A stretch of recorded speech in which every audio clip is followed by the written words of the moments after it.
So this is what's for dinner tonight. Isn't it beautiful? And I have to admit, I have never done this before until my friend Natalie posted this on my timeline. When I saw that, I thought, that's worth a try.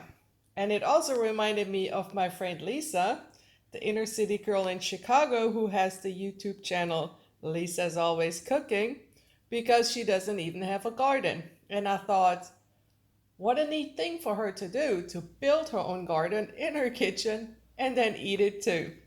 So, Lisa, this is a challenge for you. Make some pizza art garden pizzas or whatever else, a Picasso or whatever you can think of. Let's make it.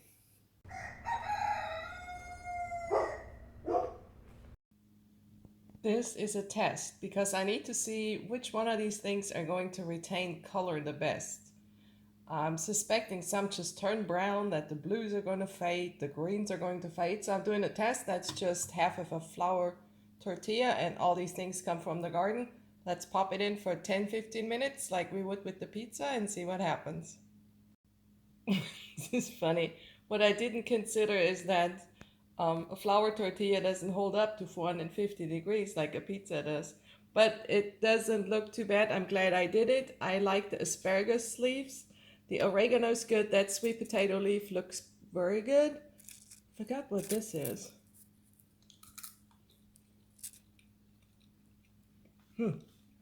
Oh yeah, that's longevity spinach.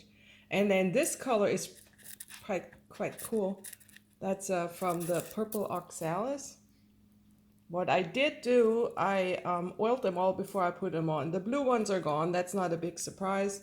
This is moringa. It's there. This is the coreopsis. We have a whole field out there right now. They are edible, but I'm not sure if they're good when they're crunchy. But one could always take them off. And this is the calendula. It just shriveled up, poor thing. Oh, here it is. So I think I have a pretty good idea of what I can do. Let's do it. Dough first. Most people make this with a focaccia dough, but that's too much dough for me to eat. I'd rather have it on a thinner pizza dough, and it's really just flour, sugar, yeast, and then warm water, and I'll just let this bloom and then add the salt because the salt inhibits the yeast growth. So I'll give this a good head start and then we'll work from there. This is going to sit, I don't know, 20 minutes maybe until it gets nice and bubbly. Okay, the Prito did well. Now we can add the rest of the water and the salt and olive oil. It's about 2 tablespoons, but of course I have the recipe down in the description box. Now it's just a matter of time to knead this up into a nice smooth ball. Here we are, dough is done. This gets to rest now until it doubles about an hour while we gather ingredients for the decoration. That's a basic pizza dough recipe I've had for years. By all means, if you have your favorite, use that, or you can actually make it with a focaccia recipe. There's plenty out there on the internet to find them. The dough is still rising, and in the meantime, I gathered my decorations. There's quite a few things there, but I'm not sure what I'm going to use and how much of it. I guess it comes like painting a painting. We'll see. I have some chanterelles. This is a little zucchini stubble that's still left. Maybe I make a flower with this, a roll-up flower. My biggest thing is this is a pizza, and we still want to eat this as a pizza, and I want it to taste good. So I have a little bit of ham I may put on. I'm going to make probably a mushroom log out of the sausage, and I also have some bacon in the fridge still that I may incorporate somehow. Bacon is pre-fried because the 15 minutes baking a pizza, obviously not going to make it for bacon, but this should be good. That dough is definitely done. It has risen. It's nice and smooth. Time to transfer it on the pizza pan and get started. The dough is on. This recipe made this and another one.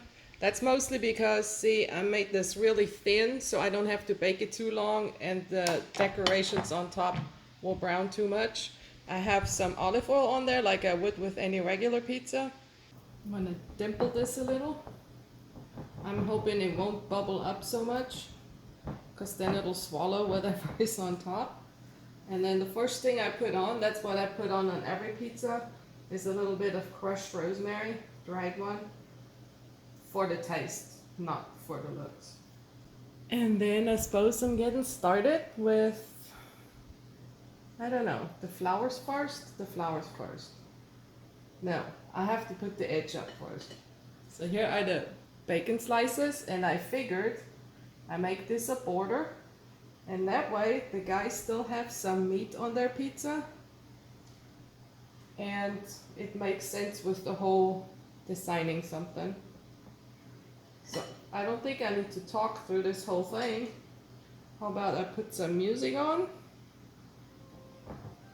and then speed it up a little.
That's it, I guess. Kind of cute. I have no idea what to expect once this comes out of the oven, but this should be tasty, and it is quite pretty, at least at this stage. There are the garlic cloves, this is black sesame seed in there, the sweet potato leaves, this is the little flour made from the leftover zucchini, but it didn't hold up well. Jalapeno slices, sun-dried tomatoes, that stems a little off, eh? Yeah, let's bake it. I'm not sure what to do with this one. There is some stuff left. It's really not enough for flowers, but I have a whole lot of greenery. Some interesting stuff like sour wheat from the yard. So I think maybe I'll do something like a forest. Same thing again. Music and speeding up.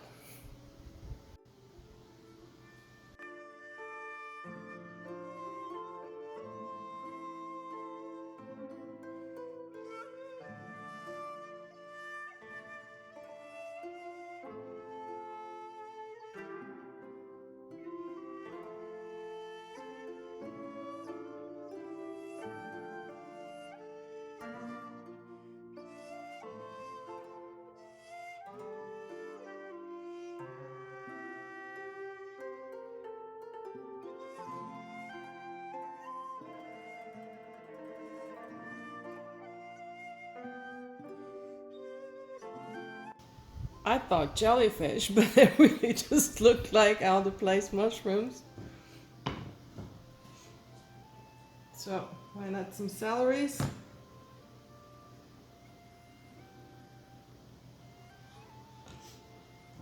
And I need some red for sure.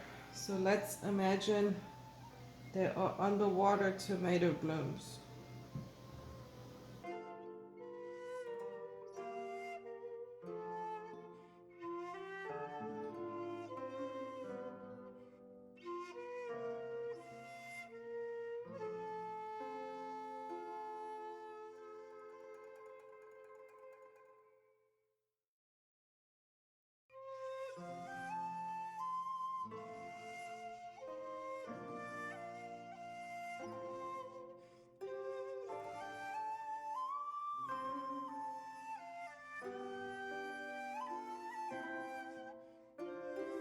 So I guess anything goes. If I were more artistic, I could make a whole stew or something. But this will have to do for now. And most of the stuff is used up. Yes, overkill. And again, I'm going to add a little bit of oil just to the vegetables. Most of this is oily anyway, like the bacon. The greens get some. Okay. Floating mushrooms, who knew? There, in the oven. There they are. I think they look quite fabulous. I do not know. I have never done pizza like this before. It's very appetizing. Having friends over and serving this is quite cool. I don't think my aquarium theme went so well. I thought this was cool because I had bacon and the bubbles. The bubbles is what gave me the idea. It's still neat though. So there you have it, Lisa. The challenge is on. The pressure is on. Surprise me with some nice pizzas you're making with your kids probably. And everyone else, if you want to check her out, her channel, this is the link to click. She has some pretty cool videos. Not as winded as mine are. Some are really short and sweet and good stuff. Thanks for watching, everyone.